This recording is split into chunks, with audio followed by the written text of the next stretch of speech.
নমস্কাৰ। অষ্টম শ্ৰেণীৰ সমূহ ছাত্ৰ ছাত্ৰীকে আন্তৰিক অভিনন্দন জ্ঞাপন কৰিছোঁ। আজি তোমালোকৰ বৰ্গ আৰু বৰ্গমূল অধ্যায়টোৰ দীৰ্ঘ পদ্ধতিৰে আমি হৰণ পদ্ধতিৰে আমি বৰ্গমূল কেনেকৈ নিৰ্ণয় কৰিব পাৰি সেইটো লৈ মই আজি মোৰ ক্লাছটো আৰম্ভ কৰিম। প্ৰথমতে আমি এটা যিকোনো ডাঙৰ সংখ্যা আমি এটা লম, যেনে 5 3 1 3 0 2 5। আমি এটা ডাঙৰ সংখ্যা লৈছোঁ যাতে তোমালোকৰ বুজি পোৱা সুবিধা হয়। এতিয়া প্ৰথমতে আমি এই সংখ্যাটো আমাৰ যি হৰণ দীৰ্ঘহৰণ নিয়ম আছিলে আমি তেনেকুৱাকৈ লিখি লওঁ যে 5 3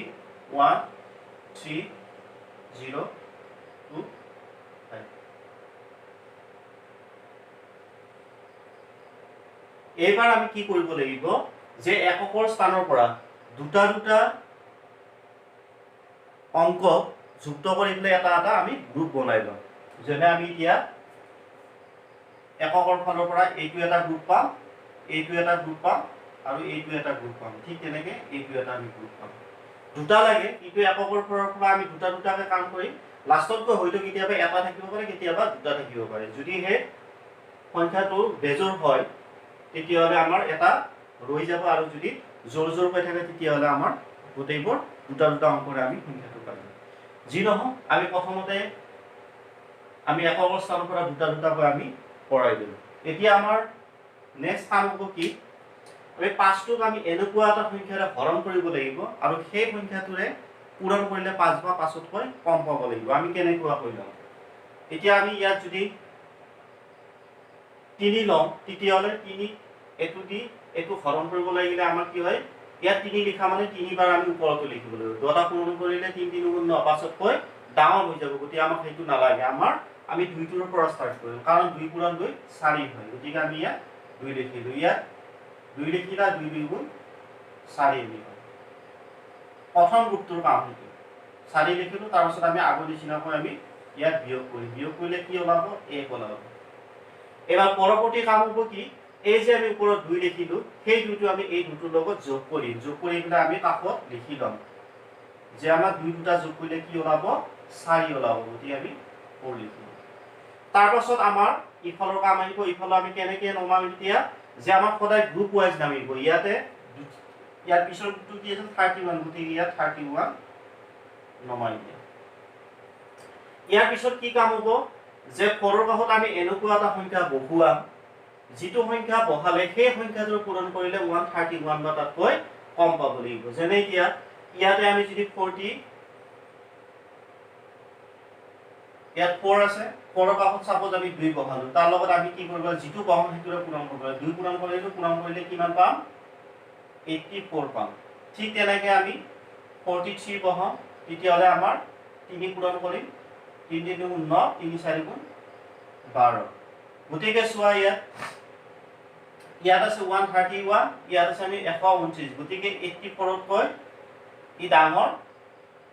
ঠিক 131ৰ নিচে ওচৰত। আৰু যদি আমি 44 বহাই দিওঁ তেতিয়াহ'লে 4 পূৰণ কৰিলে কি হয়, 4 4 16 6 হাতে গ'ল 1, 4 4 16 17। তাৰমানে ইয়াত কি হ'ব, এইটো 176 এই সংখ্যাটোতকৈ ই ডাঙৰ হ'ব। গতিকে আমাক এইটো নালাগে। ঠিক আছে, 131তকৈ এইটো বহুত সৰু হয়, সেইটো আমাক নালাগে। গতিকে আমাৰ লগা এইটো মানে আমি কি বহাব লাগিব, ইয়াত 3 বহাম। ইয়াত 3 বহোৱা মানে ওপৰতো এই স্থানটোৰ ওপৰত 3 বহাই দিলোঁ। এতিয়া নেক্সট আমাৰ কাম কি হ'ব, সেই 3টোৰে আমাৰ এইটো পূৰণ কৰিম। আমি ইতিমধ্যে চাইডত পূৰণ কৰি থৈ দিছিলোঁ। পূৰণ কৰোঁতে আমি কিমান পাইছিলোঁ, 129। গতিকে আমি ইয়াত 129টো আমি বহাই দিম। বহাই দিয়া আগৰ নিচিনাকৈ আমি বিয়োগ কৰিম। গতিকে বিয়োগ কৰাৰ ফলত আমি কি পাম, নেক্সট 2 পাম, বাকী 8 পাম। আমি নিলিখোঁ। ইয়াৰ পিছৰ কাম আহিব কি, ইয়াৰ গ্ৰুপটোত আমি তাৰ পিছৰ গ্ৰুপটো 30 আছে, গতিকে 30টো আমি বহাই দিম। ইপিনে কি কাম হ'ব, যে 43ৰ লগত লাষ্টত আমি কি লিখিলোঁ, ইয়াত 3 লিখিলোঁ। গতিকে এই 3টো ইয়াৰ লগত প্লাছ কৰা, প্লাছ কৰিলে কি আহিব, 43ৰ লগত এই 3টো প্লাছ হয় 46। 6 আমি পাম এইবাৰ আগৰ নিচিনাকৈ 46ৰ কাষত এনেকুৱা এটা এই স্থানত এনেকুৱা এটা সংখ্যা বহুৱাম যিটো সংখ্যা বহালে সেই সংখ্যাটো পূৰণ কৰিলে 230 কৈ সৰু পাব লাগিব বা 230 পাব লাগিব গতিকে আমি চাওঁ কি হয় 46 যদি আমি 1 বহাও তেতিয়াহ'লে 1 এৰে পূৰণ কৰিম যিটো বহাম মুঠতে সেইটোৰে পূৰণ কৰিব লাগিব গতিকে 46 1 হ'ব গতিকে এইটোতো ইয়াতকৈ বহুত ডাঙৰ হ'ব গতিকে 1 নবহে 1 তো সৰু সংখ্যা 1 তো সৰু সংখ্যা কি হ'ব 0 হ'ব গতিকে 4 6 0 লগত যদি আমি 0 পূৰণ কৰো এনসাৰটো আমি 0 পাম গতিকে এটোটো হবই নোৱাৰে গতিকে আমি কি বহাম 0 বহাম ইয়াত 0 বহাই দিয়া ইয়াত 0 বহাই দিয়া মানে ইয়াৰ ওপৰতো এইটো স্থানৰ ওপৰত 0 বহাম 0 বহাৰ পাছত এইটোৰে এইটো পূৰণ কৰিলে 0 পাম গতিকে আমাৰ ইয়াত 0 টো লিখিব পাৰা নিলিখিলেও কথা নাই ডাইৰেক্টলি এইটো নমাই দিব পাৰা আমি যেহেতু শিকি আছো প্ৰথম গতিকে আমি ইয়াত লিখি ললো তাৰ পাছত আমি এইটো কি কৰিম 25 আমাৰ নামিব এইবাৰ এইটোৰ লগত আগৰবাৰৰ নিচিনাকৈ আমি 0 টো প্লাস কৰিম 0 লগত এই সংখ্যাটোৰ লগত 0 প্লাস কৰিলে একেখিনি সংখ্যা থাকিব 4 6 0 থাকিব তাৰ পিছত ইয়াৰ কাষত আমি এনেকুৱা সংখ্যা বহাম যিটো সংখ্যাৰে পূৰণ কৰিলে এইটো পাব লাগিব ইয়াত যেহেতু আমাৰ সংখ্যাটো শেষ সংখ্যা পাইছো গতিকে একাকৰ স্থানত 5 থাকিলে কি পূৰণ একে সংখ্যা পূৰণ কৰিলে 5 হয় এইটো চাবা যে 5 দুটা পূৰণ কৰিলে 25 হয় গতিকে একাকৰ স্থানত 5 পাম গতিকে বাকি সংখ্যা আমি নেপাও গতিকে আমাৰ ইয়াত এবাৰ আমি কি কৰিম যে 5 বহাই যাম 5 বহাইছালে কি হ'ব 4 6 0 5 তাৰ লগত 5 পূৰণ কৰা কিমান 5 5 25 0 5 7 20 এইছোৱা এই সংখ্যাটো ওলাই গ'ল না এইটো সংখ্যা গতিকে কি বহুৱাতে 5 বহুৱাতে গতিকে আমি ইয়াত 5 বহাই দিম ইয়াত 5 বহুৱা মানে ওপৰতো 5 বহাই এতিয়া এটো পূৰণ কৰি দিলা পূৰণ ফলটো আমি উলিয়াই থৈছিলো 2 3 0 2 5 এতিয়া আমি এটো যদি বিয়োগ কৰিলে কি হ'ব 0 ওলাব এতিয়া চোৱা আমাৰ অংকটো আমি বৰ্গমূল নিৰ্ণয় কৰা হৈ গ'ল গতিকে আমি কি পাম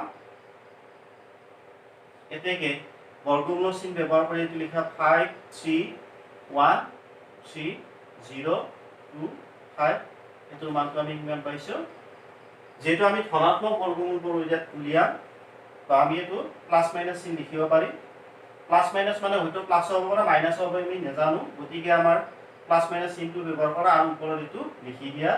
কি পাইছিলো আমি 2305 2305 এনে ধৰণে আমি হৰণ পদ্ধতিৰে আমি যিকোনো সংখ্যা এটা বৰ্গমূল উলিয়াব পাৰো এবাৰ আমি আন এটা উদাহৰণ লওঁ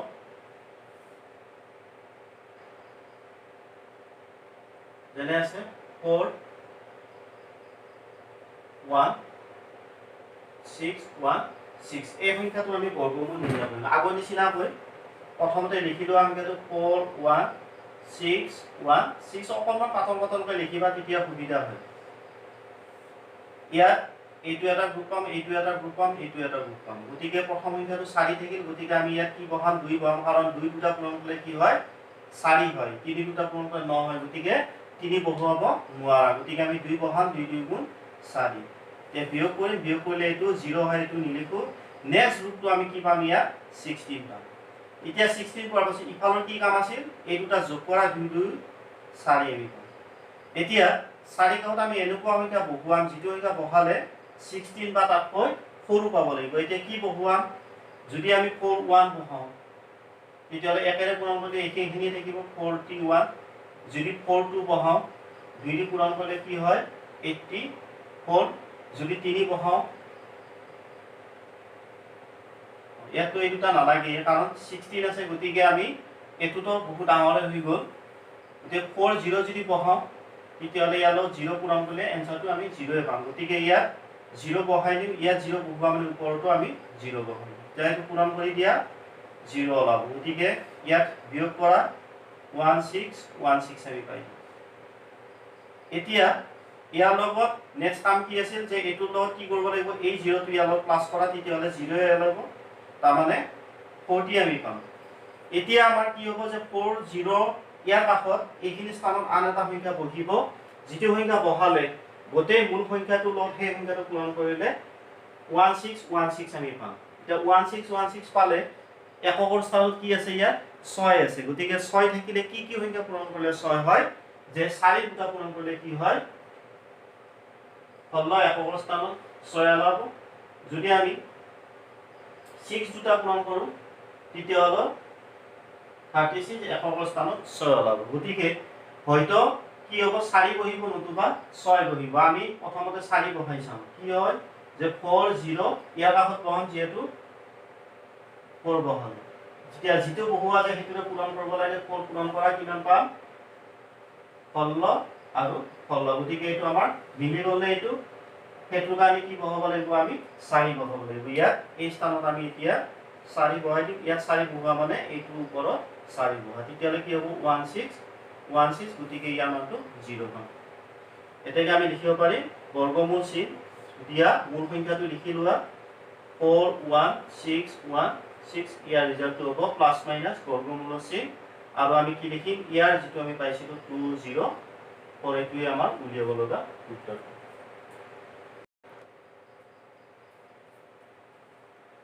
এবাৰ আমি এটা দশমিক থকা সংখ্যা এটা আমাৰ বৰ্গমূল কেনেকৈ নিৰ্ণয় কৰিব পাৰি এটা আমি এবাৰ আলোচনা কৰিম আৰু উদাহৰণস্বৰূপে আন এটা মই প্ৰশ্ন লওঁ যে আমি বৰ্গমূল নিৰ্ণয় কৰিম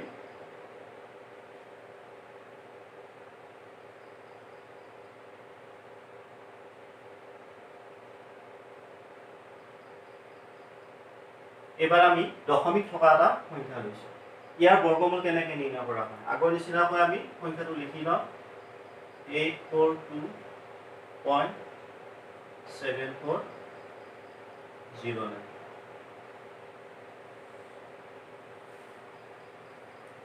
ইয়াত কি কৰিম এবাৰ দশমিক স্থানটোৰ পৰা আমি চাম দশমিক স্থানটোৰ বাওফালে এই তিনিটা অংক আছে সোঁফালে এইকেইটা আছে গতিকে বাওফালে থকাখিনি আমি গ্ৰুপ বনাই ল'ম এই এটা গ্ৰুপ এই এটা গ্ৰুপ আৰু সোঁফালে থকাখিনি কি কৰিব লাগিব এবাৰ দশমিকৰ স্থানত ঠিক পিছৰ পৰা আমি এটো সাইডে আমাৰ উল্টা দুটা মানে ইফালৰ পৰা আমি কাউন্টিং কৰি ইফালৰ পৰা দুটা দুটা ঘৰ আমি গ্ৰুপ বনাই দশমিকৰ আগত কি হয় একৰ স্থানৰ পৰা আৰু দশমিকৰ পাছত কি হয় বাওফালৰ পৰা সোঁফাললৈকে গ্ৰুপ বনাই ল'ব লাগিব দুটা দুটা ঘৰৰ অংক লৈকে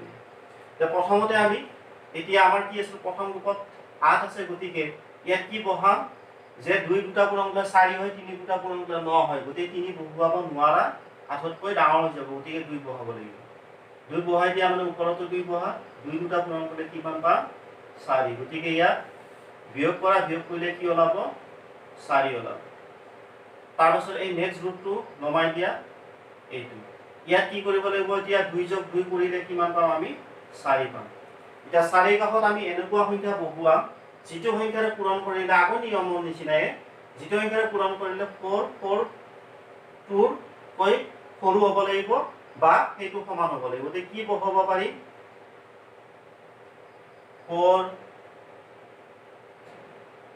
আৰু যদি বহাই চাওঁ তেতিয়া লাখেৰে পূৰণ কৰিলে কি হয়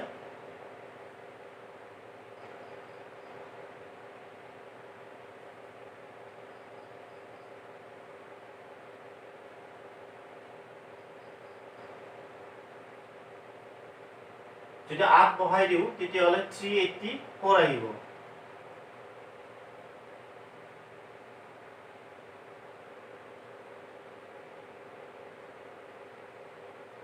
গতিকে আমি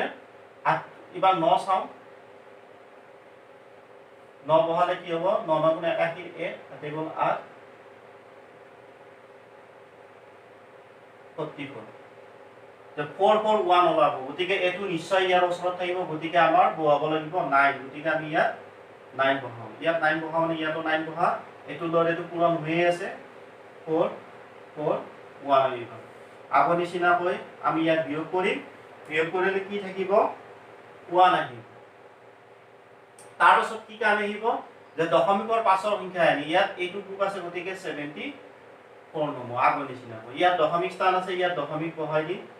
আৰু এইটোৰ লগত আমি পুনৰ এই শেষত লিখা 9টো আমি যোগ কৰিম 9টো যোগ কৰিলে কি হ'ব ইয়াৰ লগত 9 যোগ হয় 58 আমি পাম এতিয়া 58 ৰ কাষত এনেকুৱা সংখ্যা বহুৱাম যেটো সংখ্যা বহালে 174 ৰ সৰু হ'ব লাগিব বা কম হ'ব লাগিব যদি ইয়াত 1 বহাই দিও তেতিয়া হলে কি হ'ব